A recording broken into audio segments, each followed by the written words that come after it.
দর্শক, ঈদের ছুটি শেষে ফিরতে শুরু করেছেন রাজধানীবাসী। এরই মধ্যে অনেকে ফিরে অফিসও শুরু করেছেন। রাজধানীতে ফেরা মানুষের খবর জানাতে কমলাপুর রেল স্টেশন থেকে যুক্ত হচ্ছেন আমাদের সহকর্মী মাসউদুর রহমান। মাসুদ।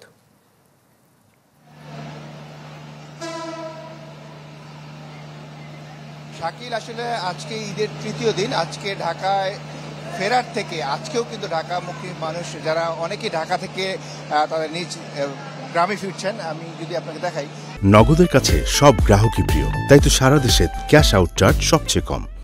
যে এখানে আসলে একতা এক্সপ্রেস, এখানে অনেক সকাল থেকে এই ট্রেনের জন্য অনেক যাত্রী অপেক্ষা করছিলেন। কিছুক্ষণ আগে ট্রেনটি প্ল্যাটফর্মে এসছে এবং সেখান থেকে মানুষ এখনও গ্রামে ফিরছে।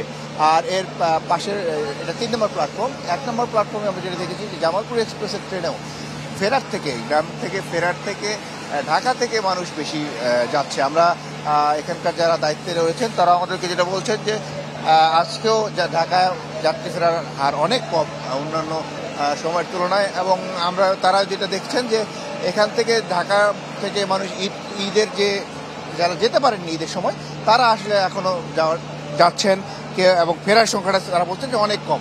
আর শিডিউল বিপর্যয় নেই এবং যাত্রীরা বলছেন তারা অনেকটা স্বস্তির সাথে যাচ্ছেন। যারা ফিরছেন তারাও বলছেন যে ফেরার পথে ভোগান্তি একেবারে নেই বললেই চলে।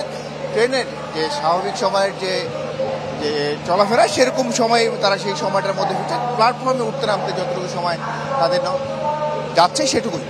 আর আজকে সারাদিন যে সমস্ত ট্রেন রয়েছে, তারা রেলওয়ে কর্তৃপক্ষ বলছেন যে সবগুলো ট্রেনই এখন পর্যন্ত যেহেতু নির্ধারিত সময়ে সবগুলো এসছে এবং ফিরে যাচ্ছে, তারা আশা করছে যে কোনো রকম শিডিউল বিপর্যয় ছাড়া তারা আজকে সবগুলো ট্রেন এখান থেকে ছাড়তে পারবেন। তাকে মাসুদ, ধন্যবাদ আপনাকে আমাদের সঙ্গে যুক্ত হওয়ার জন্য। দর্শক, রাজধানীতে ফেরা মানুষের খবর জানাতে কমলাপুর রেল স্টেশন থেকে যুক্ত হয়েছিলেন আমাদের সহকর্মী মাসউদুর রহমান।